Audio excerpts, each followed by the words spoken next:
नमस्ते मेरे प्यारे बच्चों। तो हम डे बाई डे क्लास को अपने और बेहतर तरीके से पढ़ने लग रहे हैं। रिवीजन कराऊं आज की क्लास में। टेंस मैंने पढ़ाए थे, 3 टाइप के होते हैं आपके। प्रेजेंट टेंस, मेरे साथ बोलो, क्लास में बोलिए आप लोग, है ना, जहां भी बैठे हैं अपनी जगह पे बोलिए। टेंस कितने टाइप के होते हैं? 3 टाइप्स के। Present tense, past tense, future tense. Very good. Present tense कितने टाइप का होता है? 4 टाइप्स का। कौन कौन सा? Present indefinite tense, present continuous tense, present perfect tense, present perfect continuous tense. Same as past होता है, सेम एज फ्यूचर होता है। फिर मैंने आपको सेंटेंस कराए थे। सेंटेंस आपको 4 टाइप के होते हैं। एक simple sentence, negative sentence, interrogative, double interrogative. Simple सरल वाक्य होगा, नेगेटिव मतलब नहीं शब्द आएगा। इंटरोगेटिव वाक्य के पहले क्या शब्द आ जाएगा। और डबल इंटरोगेटिव शब्द का मतलब हो गया कि उसमें डबल इंटरोगेटिव सेंटेंस का मतलब हो गया कि वाक्य में कहीं ना कहीं कोई एक क्वेश्चन वर्ड जरूर आएगा। कब, कहाँ, कैसे, क्यों, कितना, ये सब चीजें। ठीक है। इंग्लिश में होगा तो why, why, what, where, when, from when, how much, how many, how, who, whom, ये सब आ रहे होंगे। ठीक। फिर मैंने आपको बताया था primary verb. Primary verb 3 types की होती है, डू, बी, हैज। ठीक है। फिर मैंने आपको बताया था मैन वर्ब। मैन वर्ब की first form, second form, third form, fourth form, fifth form. इनके यूजेस भी बताए थे और कहाँ कहाँ यूज होते हैं ये भी बताया था। ठीक है ना। फिर मैंने आपको प्रेजेंट इंडेफिनिट पहला टेंस कराया था, जिसकी पहचान वाक्य के अंत में ता है, तिये, ते हैं, होते हैं। हेल्पिंग वर्ब सिंपल सेंटेंस में लगती नहीं है। Interrogative, double interrogative, negative sentence में डू डज होती है, जिसमें से डज सिंगुलर सब्जेक्ट के साथ लग रही होती है और डू प्लूरल सब्जेक्ट के साथ लग रही होती है। फिर मैन वर्ब मैंने आपको समझाई थी। मैन वर्ब क्या होती है? मैन वर्ब आपके वर्ब की फर्स्ट फॉर्म लगती है उसमें नेगेटिव, इंटरोगेटिव, डबल इंटरोगेटिव में। और जो बचा सिंपल सेंटेंस, उसमें आपकी वर्ब की फिफ्थ फॉर्म लग रही होती है। फिफ्थ फॉर्म मतलब कि वर्ब की फर्स्ट फॉर्म प्लस ऐसी ही है। इसी का मैंने नोट कराया था। नोट में क्या लिखाया था कि वर्ब की फर्स्ट फॉर्म प्लस मतलब ऐसे ही कब लगती है। तो सब्जेक्ट, पहला रूल क्या है? सब्जेक्ट सिंगुलर होना चाहिए। दूसरा, मेन वर्ब की लास्ट में double S, C H, X, S H या ओ आई तो ई एस लगाएंगे, अदरवाइज एस लगा देते हैं। अगर मान लो ये सब नहीं आ रहा है, मतलब सब्जेक्ट सिंगुलर ही नहीं है, तो हम ऐसे ई एस भी नहीं लगाएंगे, ध्यान रहे। ठीक।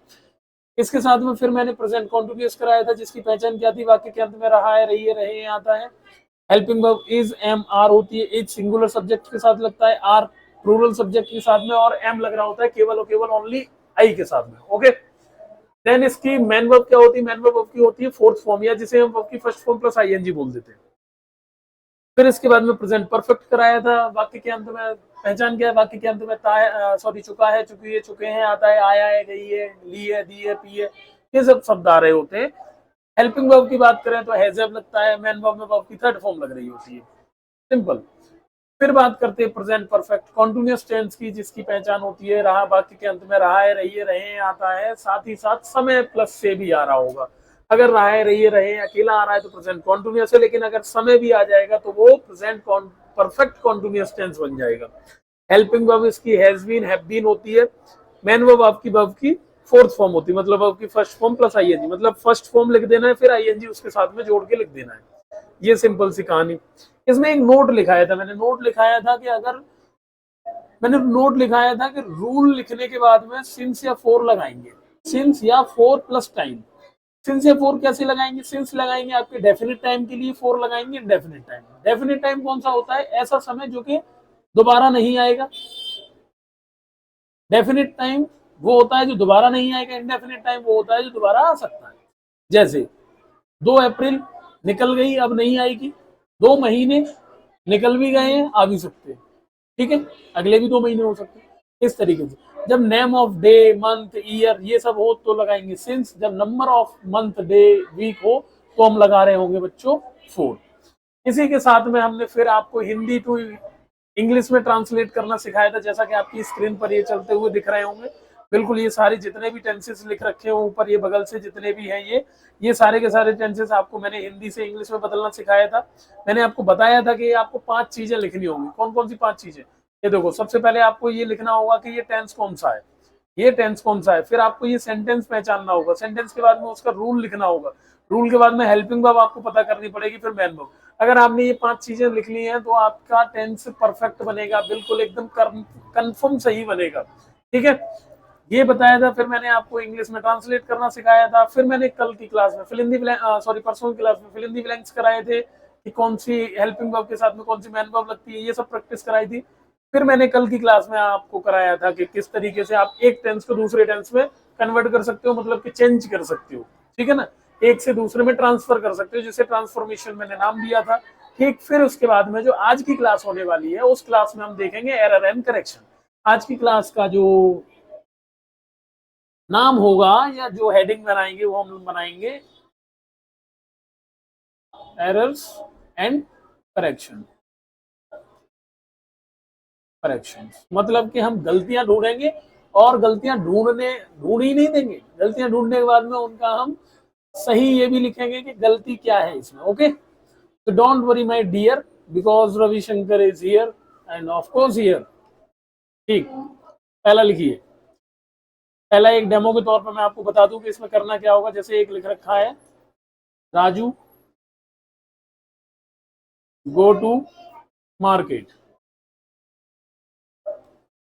सिंपल है। अब आपसे पूछा जा रहा है कि बताओ इसमें एरर करेक्शन क्या है, इसमें गलती क्या है, गलती ढूंढिए और सही करिए। गलती ढूंढेंगे तो देखो, गलती के लिए पहले ये देखो, ये सिंपल सेंटेंस है, ये क्या है, सिंपल सेंटेंस। अगर सिंपल सेंटेंस तो सबसे पहले सब्जेक्ट आएगा, फिर हेल्पिंग वर्ब आएगी, प्लस मैन वर्ब आएगी, प्लस ऑब्जेक्ट आएगा, प्लस अदर वर्ड आएगा। ध्यान से देखो, इसमें सब्जेक्ट तो लिखा है राजू, हेल्पिंग वर्ब नहीं लिखी। अगर हेल्पिंग वर्ब नहीं लिखी है इसका मतलब क्या हो गया, ये प्रेजेंट इंडेफिनिट का सिंपल है। क्या है, हमने पहचान लिया कि ये प्रेजेंट इंडेफिनिट टेंस है। और प्रेजेंट इंडेफिनिट टेंस में सेंटेंस कौन सा, सिंपल सेंटेंस है, सिंपल सेंटेंस है। और सिंपल सेंटेंस का स्ट्रक्चर हमने ये लिख दिया, तीसरा काम। चौथा काम, प्रेजेंट इंडेफिनिट सिंपल सेंटेंस में हेल्पिंग वर्ब क्या होती है, कुछ नहीं। पांचवा काम, मैन वर्ब क्या होती है, ध्यान से देखो, हेल्पिंग वर्ब कुछ नहीं, मैन वर्ब क्या होती है, वर्ब की फिफ्थ फॉर्म, या जिसे हम क्या कह देते हैं बच्चों, वर्ब की फर्स्ट फॉर्म प्लस एस या ई एस, है ना। एस ई एस लगाने के लिए तीन नियम बताए थे। पहला नियम क्या था कि सब्जेक्ट क्या होना चाहिए बेटा, सिंगुलर होना चाहिए। क्या होना चाहिए बेटा, सिंगुलर होना चाहिए। सेकंड रूल क्या बताया था, अगर सब्जेक्ट सिंगुलर है तो सेकंड रूल काम करेगा। क्या काम करेगा कि मैन वर्ब के लास्ट में क्या होना चाहिए, मैन वर्ब के लास्ट में क्या होना चाहिए, double S, S H, C H, X या ओ आए तो क्या लगाना है, अगर ये सब आए तो क्या लगाना है, आए तो सी एस लगाना है, नहीं तो एस। ठीक, और तीसरा रूल मैंने इसी का लिखा रखा था कि भैया सेकंड रूल तभी लगाना है जब फर्स्ट लग रहा हो। अगर फर्स्ट नहीं लग रहा है मतलब सब्जेक्ट सिंगुलर ही नहीं है तो लगाना ही नहीं है। अब ध्यान से देखो, यहाँ प्रेजेंट इंडेफिनिट का सिंपल सेंटेंस है, मतलब कि हेल्पिंग वर्ब तो बाबूजी नहीं आने वाली। बाबूजी ध्यान से सुनिए, हेल्पिंग वर्ब तो यहाँ नहीं आने वाली। मैन वर्ब क्या आने वाली है भाई, वर्ब की फिफ्थ फॉर्म। फिफ्थ फॉर्म मतलब कि वर्ब की first form plus S A S. यहाँ देखो वो तो लिखा है, वर्ब की फर्स्ट फॉर्म तो लिखा है, लेकिन एस ए एस नहीं लगी है। क्यों नहीं लगी है, देखो जरा, क्या सब्जेक्ट प्लूरल है, नहीं, राजू नाम है और नाम सिंगुलर सब्जेक्ट होता है। और अगर राजू सिंगुलर सब्जेक्ट है तो बेटा इसमें एस ए एस लगानी चाहिए। अब गो के लास्ट में क्या आ रहा है, देखो ओ, और यहाँ ओ मैच हो रहा है मतलब ई एस आएगा इसमें। तो गलती क्या थी हमारी, गलती क्या है, हाँ, गलती है हमारी गो। गो में क्या आएगा, ध्यान से देखो, गलती क्या है हमारी, मैं एक बार सही लिख दूं, गलती है हमारी गो। गो का क्या हो जाएगा, गोज। क्या होगा बच्चों, गोज हो जाएगा। यही हमें एरर और करेक्शन देखना है। मतलब इसे सही करते हुए हम कैसे लिखेंगे, ये तो मैंने समझाने के लिए लिख दिया। इसका सही आंसर क्या होगा, देखो जरा हम लिखेंगे ऐसे। एग्जाम में ना ऐसे ऑप्शन बन के आता है ऐसे, तो हमें ऐसे ही बना करके लिखना होता है एग्जाम में कि यहाँ एरर लिखना होता है हमें। एरर क्या है भैया हमारा, और करेक्शन क्या है उसका, करेक्शन। एरर हमारा गो दे रखा है, करेक्शन क्या है उसका बच्चों, गोज है। ठीक, ऐसे। हालांकि फिलहाल के लिए आप ऐसे भी बना सकते हो कि राजू गोज टू मार्केट, कुछ इस तरीके से, ठीक है ना। लेकिन हमें ऐसे लिखना है एरर और करेक्शन करते हुए, ठीक है। हमें कैसे लिखना है, हमें कुछ इस तरीके से लिखना है, ये नहीं लिखना है। ध्यान से देखो जरा,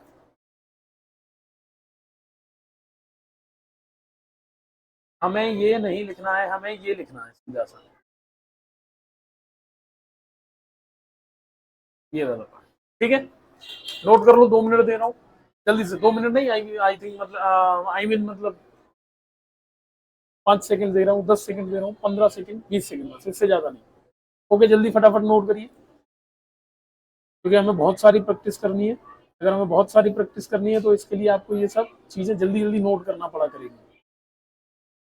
और एग्जाम में आपके में ऐसे ही एरर करेक्शन लिखे हुए वहां दिखेंगे। हाँ, वो हिंदी से इंग्लिश ट्रांसलेशन के लिए नहीं आएंगे, वो तो मैंने इंग्लिश, हिंदी टू इंग्लिश इसलिए सिखा रखा है कि कल को आप बोलना चाहें हिंदी से इंग्लिश में, अब इजीली थोड़ा थोड़ा प्रैक्टिस करके बोल सकते हैं खुद से ही। आपको किसी स्पीकिंग क्लास की जरूरत नहीं पड़ेगी, ओके, स्पोकन क्लास की। फॉर एग्जाम्पल, जैसे आप किसी से पूछना चाह रहे हो कि आप कहाँ रहते हो, तो आप पूछ सकते हो, वेयर डू यू लिव, सीधा सा। आप कहाँ रहते हो, ता है, ते है, प्रेजेंट इंडेफिनिट है, कहाँ आ गया है तो डबल इंटेरोगेटिव है, क्वेश्चन वर्ड पहले आएगा, वेयर, फिर हेल्पिंग वर्ब डू लगेगा, क्योंकि सब्जेक्ट प्लूरल है, यू आ रहा है, वेयर डू यू, रहते के लिए क्वेश्चन मार्क, बस लो सिंपल, ऐसे सीख जाओगे। किसी ने पूछा आपसे कि आप कहाँ रहते हो, आप इंग्लिश में जवाब देना चाह रहे हो कि मैं दिल्ली में रहता हूँ, तो क्या आंसर दोगे, आई लिव इन दिल्ली, बस, सीधा सा। तो ये है बस इंग्लिश, मतलब कि ग्रामर सीख लो और वोकेबलरी ज्यादा सीख लो। वोकेबलरी ज्यादा सीखने से ये होता है कि आप इजीली किसी के साथ में भी बात कर सकते हो, okay.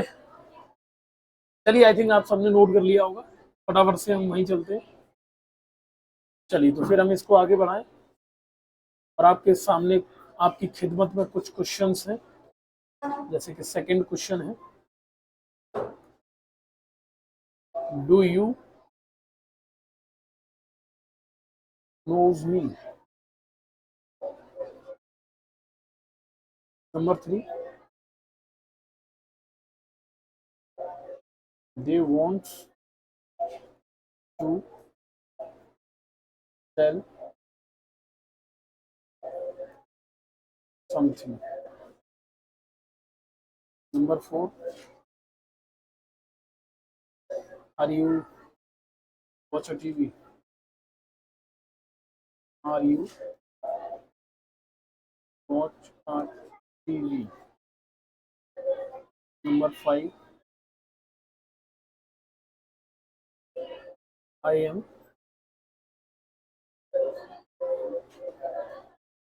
wanting to eating.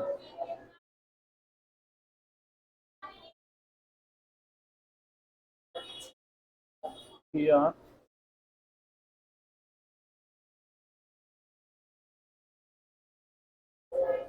wanting to play.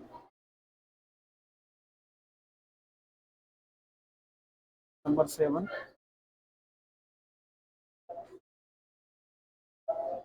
have you seen,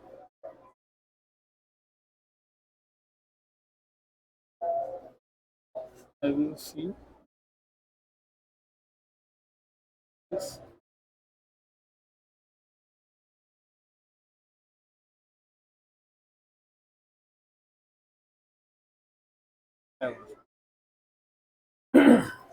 चलिए, फटाफट से जल्दी जल्दी नोट करिए।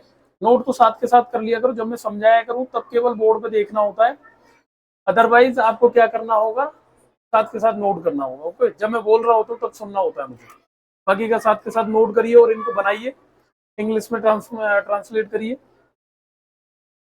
ठीक है। जल्दी से फटाफट से नोट करिए भाई मेरे, जल्दी, कोई भी किसी भी तरीके का टाइम नहीं लगाएगा।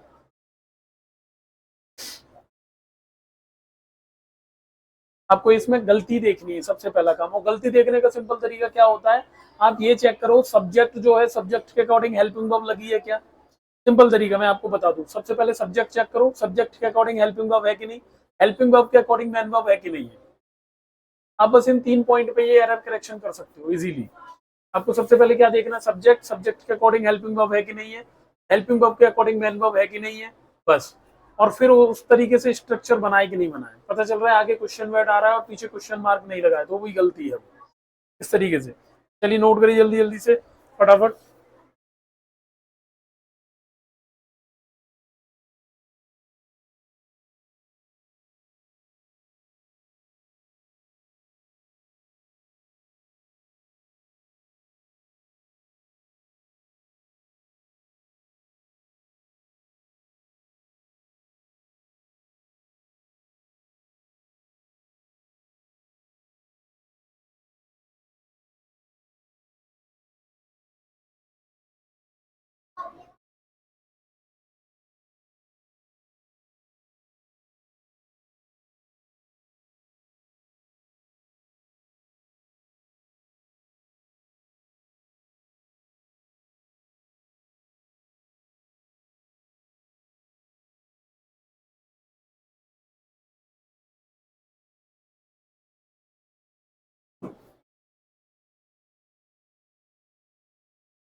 तो आई थिंक आप सबने बना लिए होंगे।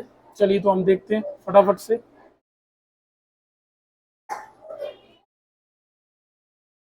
चलिए एरर करेक्शन देखिए, तो फिर से वही डब्बा बनाना है हमें। डब्बा बनाने के बाद में हमें ऐसे लिखना है, जिसमें एक साइड क्या लिखना है, आपको एक साइड लिखना है एरर एंड एक साइड लिखना है करेक्शन। ठीक है ना, करेक्शन ई आएगा, करेक्शन। ठीक है,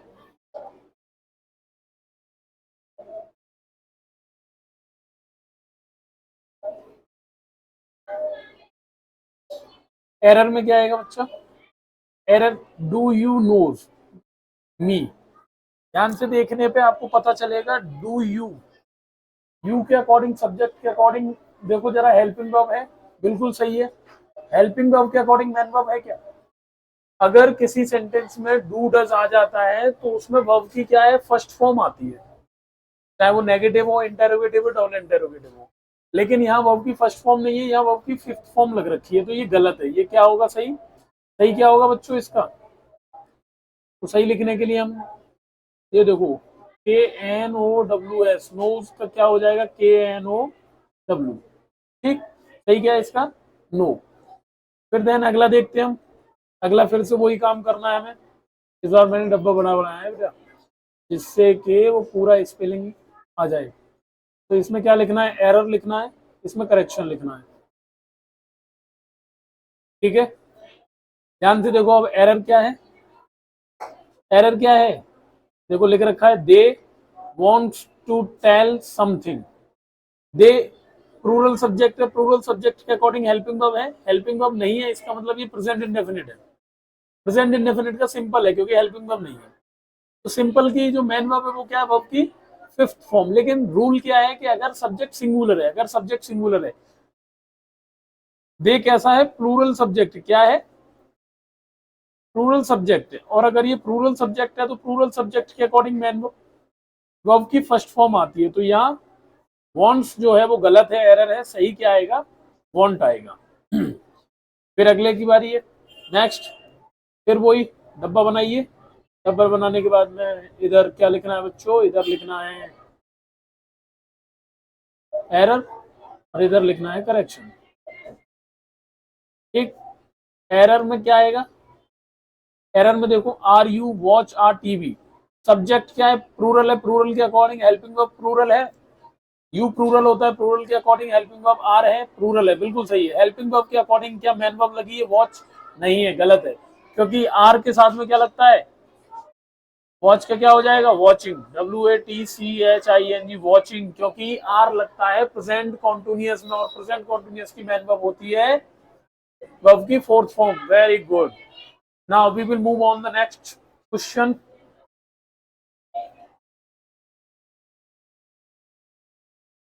क्या कहा जा रहा है नेक्स्ट क्वेश्चन में, सबसे पहले हमें एरर देखना है, फिर करेक्शन है, फिर से सेम प्रोसेस है।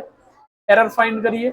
एरर फाइंड करने का तरीका क्या है, आपको ये देखना पड़ेगा कि इसमें सब्जेक्ट के अकॉर्डिंग हेल्पिंग वर्ब है कि नहीं है, और उसी सब्जेक्ट के अकॉर्डिंग हेल्पिंग वर्ब है तो फिर हेल्पिंग वर्ब के अकॉर्डिंग मैन वर्ब है कि नहीं है। तो सबसे पहले हमने देखा सब्जेक्ट, सब्जेक्ट आई आ रखा है, आई के अकॉर्डिंग एम बिल्कुल सही लग रखा है, एम के अकॉर्डिंग वांटिंग बिल्कुल सही लग रखा है। फिर टू ईटिंग, भाई मेरे बाद वाला तो मैन वर्ब मतलब चाहिए नहीं, दो मैन वर्ब एक सेंस में आती ही नहीं है, और दूसरी आती है तो उसे फिर मैन वर्ब नहीं बनाना पड़ता, टू लिखना पड़ता है।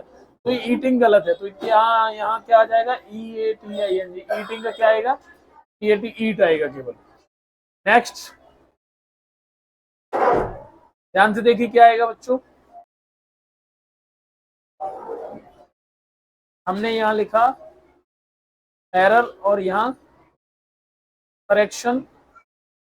एरर में क्या है बेटा, देखिए जरा, हैव यू, यू के अकॉर्डिंग है, सॉरी सॉरी सॉरी, ही क्या सब्जेक्ट, सिंगुलर सब्जेक्ट है, सिंगुलर सब्जेक्ट के अकॉर्डिंग क्या सिंगुलर में हेल्पिंग वर्ब है, बोले नहीं है, तो यही गलती है। तो यहाँ आर गलत है, आर एरर है। करेक्शन क्या आएगा, इज, क्या आएगा बच्चों, इज करेक्शन आ जाएगा। ठीक है, ठीक है, ठीक। नेक्स्ट देखते हैं इसमें क्या करेक्शन है,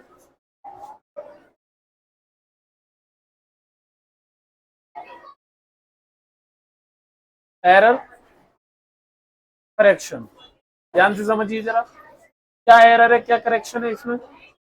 तो इसमें लिख रखा है यू प्लूरल सब्जेक्ट है, प्लूरल सब्जेक्ट के अकॉर्डिंग हैव बिल्कुल सही है, हैव के अकॉर्डिंग क्या मैन वर्ब है, सी नहीं है, गलत है। सी फर्स्ट फॉर्म होता है, सीन थर्ड फॉर्म होगा, क्योंकि हैज और हैव में थर्ड फॉर्म लग रही होती है। ये करेक्शन है। समझ आया नहीं आया? इसी के साथ में हम कुछ प्रैक्टिस और करेंगे थोड़ी सी।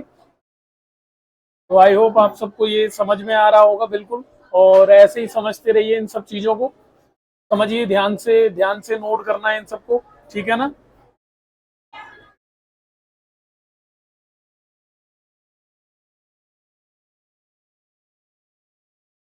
मैं आपको 2 मिनट का टाइम दे रहा हूँ, जल्दी से नोट कर लीजिए इन सब चीज़ों को, अगर जिन बच्चों ने नोट नहीं कर पाए। वैसे तो बहुत सिंपल सिंपल से मैंने बताए थे, जिससे कि इजीली आप नोट कर पाए, इजीली इनको सही कर पाए, मतलब एरर करेक्शन को कर पाए।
जल्दी जल्दी नोट करिए।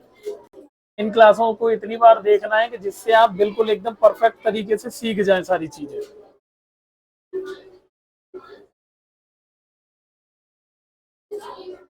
तो आज की क्लास को हम यहीं खत्म करते हैं, क्योंकि इसके आगे के जो टेंसेज हैं वो हो नहीं पाएंगे, ठीक है ना। चलिए, नमस्ते।